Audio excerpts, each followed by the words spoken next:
everybody, Edo here, and this is Faction Fighters. The good folks at Thunder Fitchkin Games sent me along a copy, and it is live on Kickstarter now. I don't know exactly if these are stretch goals or how they're going to be incorporated, but they fit into this box. There are different scenarios, and then you have the two main decks. This is a head-to-head two-player card game. And look, I have to tell you, I get pitched like magic cards, sort of Pokemon games with cute characters all the time. Like, so many people are making the same things, right? And this one came across, it was a little cute, and, you know, I decided whether I'm going to review things, and I hemmed and hawed because I'm like, it's just another one. And I read the rules, and it seemed to just briefly, and it seemed different, so I was like, fine, send it over. I'll play with my kids, it'll be easy. I have to say, this absolutely exceeded my expectations. I dig this. I really enjoyed this. It is not a Pokemon-style game in the way those cards are, and it's not like more abilities with more power with more blah blah blah. Like, I just didn't need any more of that, and it wasn't this. I enjoyed playing with my kids. I enjoyed playing with my wife. This is a nice, cute, friendly, fun little game. So what is it, Ed? Well, everyone starts with two decks. One's, I think this guy's is Galazar, Team Galazar, and Team Hiss. It's like a lizard and a snake, fairly similar. But you get your two decks, and then you're going to be competing over an area, and I think the Starfield was the basic one. They add in the scenarios. These ones have different, like, things going on within them, and bosses and other power-ups, and they really add some dynamic to the game. The first one's mostly different types of treasures and awards, and there's a little reference card for people what's in it, and they're what you're going to be fighting over each round. These give you victory points. Most victory points wins. And again, some of them might be extra orbs or, you know, what is the one in here with an ability? The winner draws a card, that kind of thing. So we'll just start, pick with the 1 point victory one. So yeah, first round, you'll flip over the first card. We're going to be fighting over this. We're going to keep going and keep playing until we fight over everything, and then we'll tally it. Each player has very different but similar decks in terms of the number of creatures and reps. You have a Bluffy card, which I'll talk about in a second. Set that aside.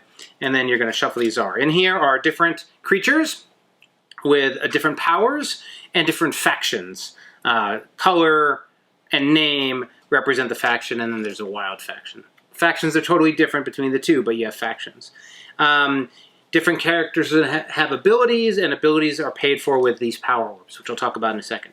Anyway, so you got a bunch of creatures and power orbs. That's essentially what you're filled with.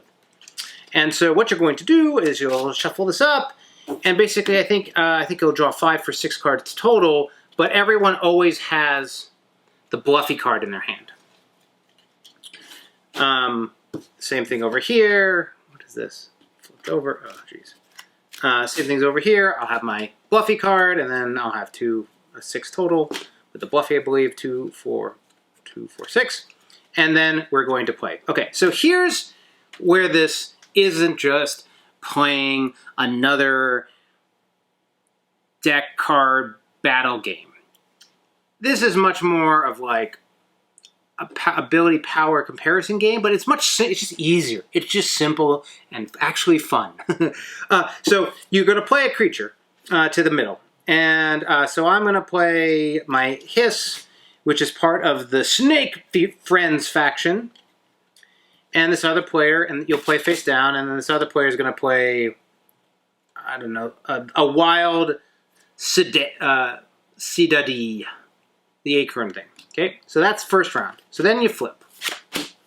I see, oh, he's got a 2, I've got a 1. If we stopped right now, he would win. Can read the abilities, and you sort of have this comparison. Now, once you've played this, each player may only stay within that faction. The wild faction sort of lets you do something else, but I can only play his cards, Snake Friend cards, and in this guy can play other ones. So now we have the bolster phase, or boost phase. And what we're going to, and you can look at this and be like, you know what, this is worth 1 point. I don't want to waste a lot of things. So at this point, each player may play as many cards as they want, as long as it's in the same category, or none, or they can play their Bluffy card. So I'm always going to like stack them all up and play some amount down. If you're playing your Bluff card, you just play it. So, you know, this character's like, I don't want to spend any more, but I'm going to play this. And over here, maybe I think you're playing something big, so I'm going to add another wild. Actually, let me show you an orb ability. I didn't have any orbs. Let's say I had an orb here, power orbs, and I didn't want to play the bluff. Let me just give me a hiss. Okay, we're going to switch. Okay, so this player plays these two, and this player is just going to play the bluffy. All right. Then we do our second reveal. Well, this person played bluffy, so they have 1 power. They lost even without revealing more, but the other players played cards from their hand. In this case, this player has 2 plus 6, that's 8, but then also played a 3 orbs. So that means I can spend on these abilities. And so one guy says play a wild from your discard pile, and the other one says look at the top 3 cards of your deck. You may play any legal fighter and or power orbs, return excess cards to the top of your deck in any order. So when you use, and there's not many orb cards in your deck, you have like a 1, a 2, and a 3. When you use them is hugely important. You have limited cards in your hand. You only draw 2 more per round. So there's this real give and take on what you're doing. Can they go big? Can they not? It's not quite, like if I think of a game like Strife, Legacy of the Eternals, where like you have a deck from 1 to 9, you have a deck from 1 to 9, and we're really playing against the same limited number. This is looser than that, and a little bit more wild and not random, but like there's just more spread. But for a kid's game, I really liked it. What stood out to me about this game, it's cute like the other ones, but it's easier to understand, quicker to play and pick up, but there's still enough dynamics with the ability and the powers that it feels good. And it isn't in Crazy Town like Unstable Unicorns and like where every card's different. Like, I don't know. And maybe it was like because I was like, is this another one? But it worked. We played a couple of these extra decks. They add in, again, other dynamics with the cards being revealed, and some of them have bosses and things like that, but it works. This is a simple, fun game, plays pretty quick, really accessible, easy to start up with your kid. My kids are 10 and 12. It says 10 plus. I think probably a smart 8-year-old or a gamer 8-year-old could do it, but they say what they say. And, you know, simple fun. I dig it. It's just not, it's like another Pokemon game, but not another Pokemon game, you know? Anyway, Faction Fighters.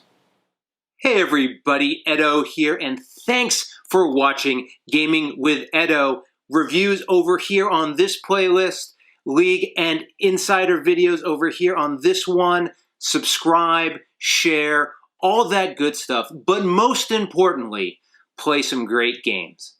Thanks.